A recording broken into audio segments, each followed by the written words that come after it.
in this session, I'm going to try to cover 90% of the queries. Okay. Right from what kind of fee structures they have, or the number of students, what are the extracurricular activities, what is it when if you have to transform from a state board to a CBSE or an ICSE board, what is the medium? In case your child, you're planning to send your child abroad for their masters, in that case, what is the board you need to choose? Okay, so I'll be covering 90% of your queries is what I feel. And but then of course there would be some queries which if time permits, I'll take it in the end. Okay, so as I said before I start, I want to give you a quick example. Okay, so consider two boys, boy A and boy B. Okay, one of you come to me and ask me to measure their heights and accordingly communicate the heights to you. Okay, so what I'll do is I'll obviously take a measuring tape. I'll measure boy A height and I'll measure boy 2 height, and accordingly I'll tell you. So in this case, boy A's height is 5.10 feet, whereas boy B height is 7 feet. Okay. Now, when I say this, I'm not saying that boy 7's height is better than boy 2's height is better than boy 1's height. Okay, they have two different heights. One is tall, one is, I wouldn't say the boy 1 is short. Okay, so with this example, what I'm trying to say here is, in the further presentation, okay, I'll be comparing CBSE versus ICSE boards. Okay, and giving you pros and cons, advantages, disadvantages, or whatever you call. In no means I'm promoting any of these boards. Okay, in no means I'm trying to say that CBSE is better than ICSE or ICSE is better than CBSE. Okay, my goal here is to give you clarity in terms of understanding these boards. Okay, and once you understand these boards with the most important points that I've picked up, once I've done that, I'm sure you would be in a better position than what you are right now to take a call in terms of which board your child should be going to. Okay. Great. So let's get started. And yes, I would request you to keep your notepads ready, because I would love if you take a lot of notes. And at the same time, throughout the presentations, if you have any queries, you please note them down. You note down those questions, and I'll try to answer them in the last if the time permits. And yes, so let's get started. And this session is going to last for say another 20 to 30 minutes. Okay, so make sure you have your headphones and on, and make sure no one is there to disturb you or bother you in between. Okay, now to start with the most basic one, what is the full form? Okay, CBSE stands for Central Board of Secondary Education. Okay, and whereas ICSE, although we call it as ICSE, the actual abbreviation of this is CISCE, which stands for Council of the Indian School Certificate Examination. Okay, so if you check their website, the website also, the domain is CISCE, but since so many years, it's been called as ICSE. Okay, so that's the full form. Now, when it comes to approvals, okay, both boards are of government, both are approved by government, but there's a slight difference. So when I talk about CBSE, CBSE is approved by the government, whereas ICSE board is recognized by Government of India. Okay, so whenever any board is recognized, okay, sorry, I didn't ask. I just hope my voice is very much audible and you guys are able to see my screen. Okay. Just give me a thumbs up in the chat box, because I usually do these technical checks, but somehow I forgot to do. So one of you just give me a thumbs up if you guys are able to hear me clearly and you're also able to see the presentation on your screen. Can I get a quick thumbs up from one of you? Okay. Thanks, Nilima. Yeah, thanks, Kalyani. Okay. So as I was saying, ICSE board is recognized by Government of India. When any board is recognized, it has to be registered under some educational act, and in this case it is registered under the Delhi School Education Act. Okay, but this was just for your information. If you ask me, both are governed by the Government of India and both are equally approved. Okay, or both are equally considered valid. Okay, so there's no comparison that one is approved, the other one is not approved. Okay, moving on. Now these numbers will actually tell you a lot about these boards. Okay, so when it comes to CBSE, there are a total number of 24,240 schools which are associated with CBSE boards across India. Across the globe. Out of which 24,000 are in India and around 250 schools affiliated to CBSE are outside India. Whereas when it comes to ICSE, if you see, the number is almost 9 times less. Only 2,600 schools which are registered under ICSE, out of which 2,300 are in India and around 200 plus approximate are out of India. Okay, so that's why in whichever location you are, when you look out for schools, you will see that most of the schools are CBSE board. Only a few schools in the area are ICSE board. That's because of this number difference, a major number difference in both of these schools. Then, of course, the student count. Okay, CBSE board students, because the number of schools are high. Today, as of now, there are 2.4 crore students associated with the CBSE board, whereas only 20 lakh students are associated or are going to an ICSE board school. Okay, then these numbers are quite obvious because of the number of schools that are there in India for each of these boards.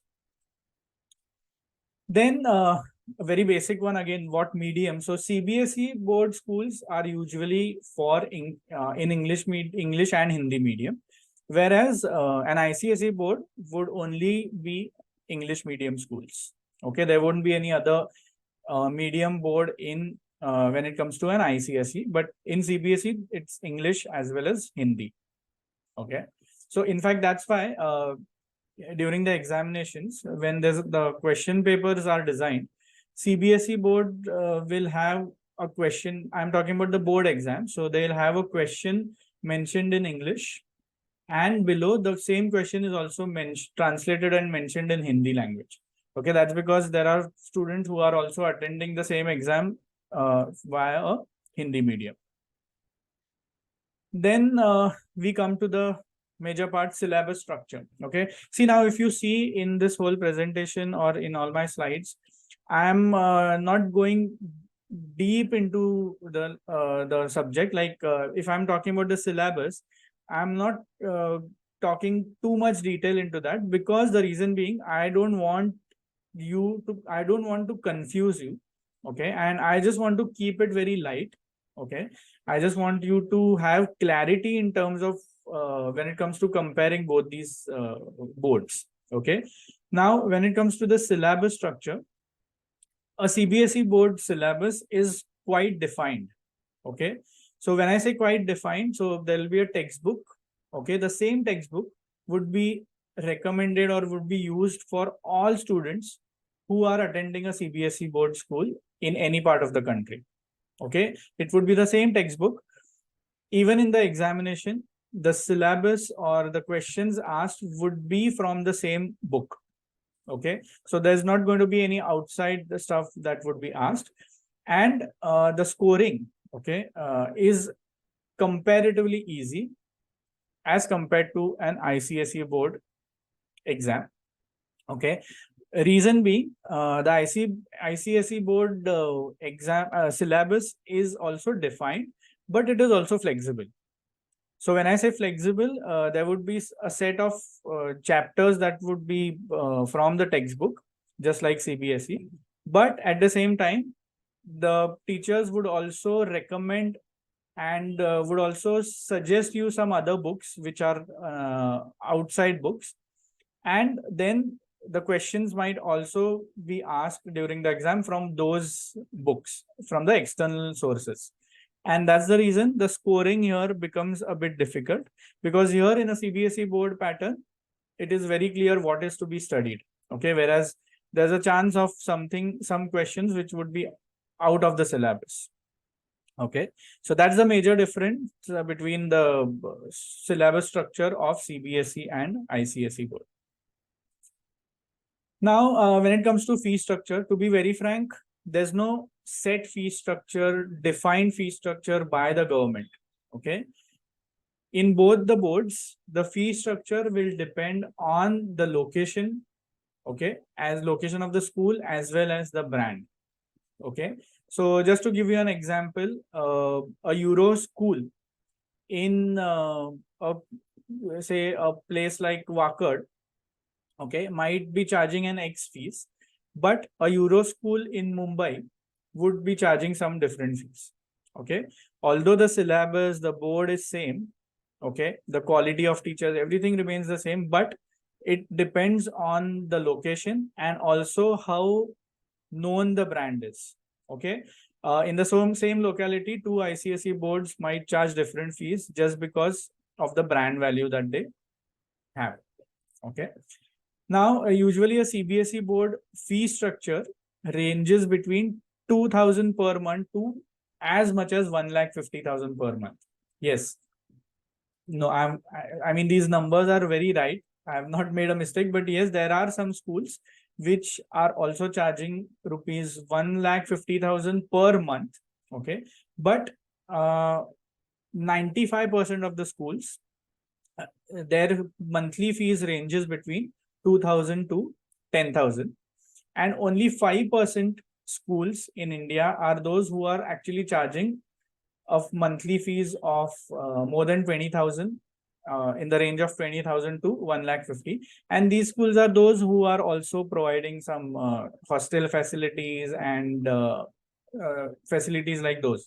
Okay, and that's why the major fee difference. But yes, on an average, any CBSE board you find, you'll be see that they'll be charging somewhere between 2,000 to 10,000 rupees on a monthly basis. And again, ICSE board, they range between 2,000 to 50,000 per month. So there's always a misconception. I don't know, you have that, but most of my friends had that time, that CBSE board schools are costly as compared to, ICSE board schools are costly as compared to CBSE boards, but it's not like that. It always depends on where the school is, what brand the school is of. Okay. Then we move on to another comparison, that is how are these scholarships, the government schemes affiliated. So usually when it comes to CBSE board, all the scholarships that are given by the government are all applicable for CBSE board, but there won't be any private scholarship that would be affiliated with a CBSE board school. Whereas when it comes to ICSE, of course, the government scholarships are valid, but additionally, the ICSE board school itself can come up with some additional scholarship programs. Okay, so again, those are valid here, and even the private scholarships are valid for an ICSE school board. Then it comes to transition from state board, or for that matter, any board. Okay, why I'm comparing a state board is most of this students these days, most of the parents want to shift their children from a state board to either a CBSE board or an ICSE board. Okay, in both cases, if a child is getting transferred from a state board to a CBSE board or to a ICSE board, The transition is not difficult. Okay, the documentation or any of the process is not that difficult, but there's a huge difference between how a student can cope up. Okay, so a state board student can easily cope up with the syllabus that is taught in the CBSE board, but it's not the same. ICSE, if a student is shifting from a state board or even for that matter from CBSE board to an ICSE board, it is a bit difficult for the child to cope up. Okay, because of many reasons. There are a few which I'll be discussing in the next few slides. But yes, so that's the difference between both these boards when it comes to transition from a state board or any other board. Now, scoring possibility. So you will very well agree with me here that usually when you talk to other parents in terms of when you discuss about which board to choose, you will see that a lot of them say that ICSE thoda tough hai. Okay, CBSE easy hai. ICSE में थोड़ा score करना difficult है. That is absolutely true. Reason being, as the point I suggested, I talked about in the first few slides, that is the syllabus.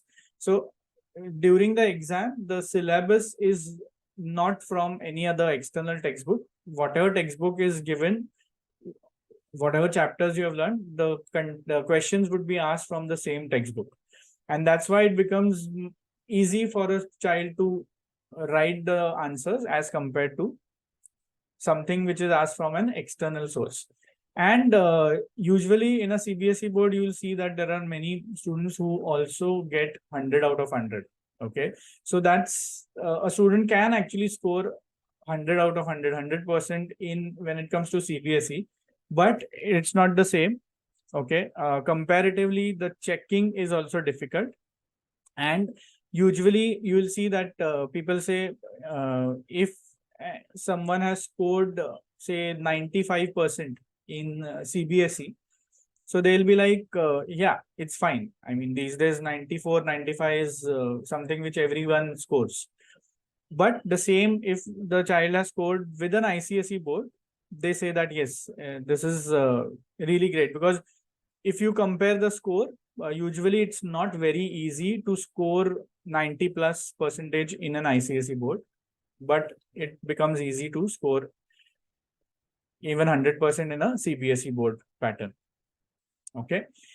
Yes. Now the most important aspect when it comes to utility in the foreign admissions. Okay. So now, as a parent, if you are very clear in terms of giving higher education, like the post graduation, or even for that matter your graduation out of India. So if in case you have any plans of moving outside India and settling down there, then in that case I would recommend you an ICSE board right now.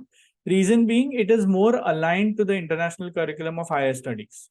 Okay, so and again, one more thing that you might have observed is usually, I'm not saying always, usually a student from an ICSE board is more fluent in English as compared to a CBSE. Again, there are many students who are, of course, very good in English who are from CBSE, but I'm just taking a huge, I mean, on a generic base, because there is more focus on linguistic ability and foreign languages when it comes to ICSE board as compared to CBSE. Nowadays, of course, there are equal priority is given, but officially, or as the syllabus says, more focus is for these linguistic and English speaking or these kind of things is given in the ICSE board.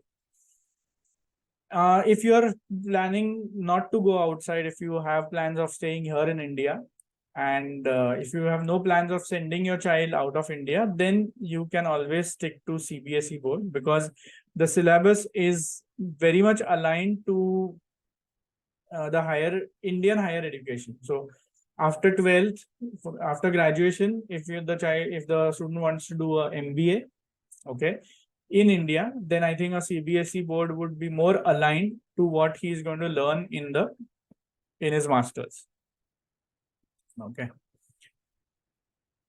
Then comes again a very important aspect, extracurricular activities. Okay. Now again, I would like to say, of course, there is a comparison. If you look at in when it comes to extracurricular activities, most of the seminars in a CBSE board, most of the things are covered, like the seminars. They'll conduct awareness programs, career development programs, and then a lot of engaging activities when it comes to craft, and then sports and festival celebration, day celebrations. Everything will be seen in a CBSE board. Same is also seen in ICSE, but additionally, you will have many more activities such as linguistic activities like, say, reading, writing, acting, drama, dance. Okay, so I'm not saying these are not present in CBSE board. Okay, nowadays most of the things are very much equivalent, but when it comes to priority, the priority is more when it comes to an ICSE board as compared to CBSE for the extracurricular activities. But again, as I said, things are gradually changing. Now my daughter studies in a CBSE board, and I can very well see that even that board is giving equal priority to a lot of sports and extracurricular activities like acting, role play, and all that stuff. Okay, but yes, if you compare schools in bulk, then yes, ICSE board will give more priority to all these kind of extracurricular activities. Then it comes to counseling. Okay, so in a CBSE board school, there would be again seminars conducted from experts. The teachers would be trained in terms of how to guide the students in terms of how choosing their careers. Okay, but in a ICSE board, again, this all the things that are done in a CBSE will be done, but additionally they'll be giving more emphasis on these aptitude tests and these psychometric assessment tests. Okay, so that's the difference. Again, there might be some CBSE schools who are doing this, but on an average, more priority is given to such activities in a ICSE board and not in a CBSE board.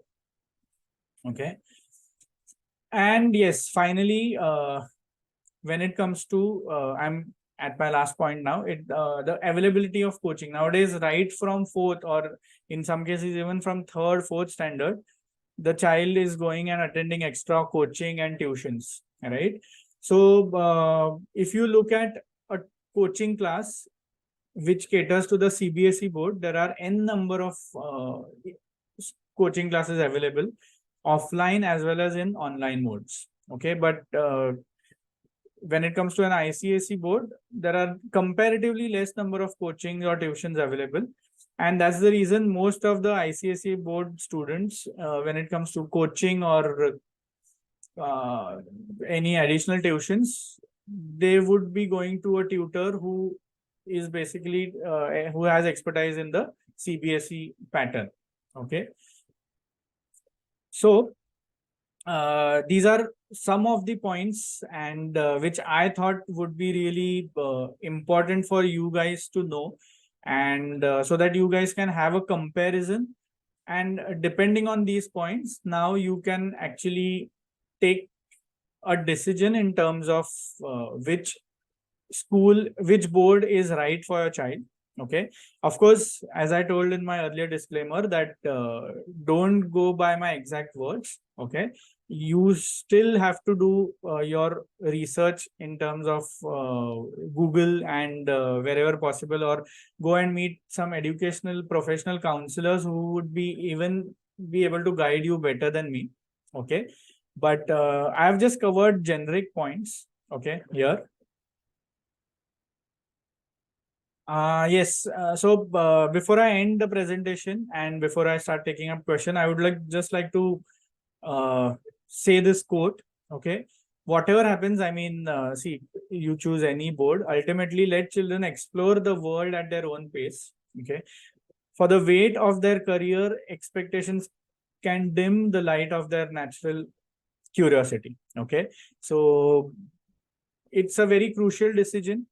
Okay, when you take this decision, it is very important for you to understand what your child is capable of. Okay, and accordingly take a decision.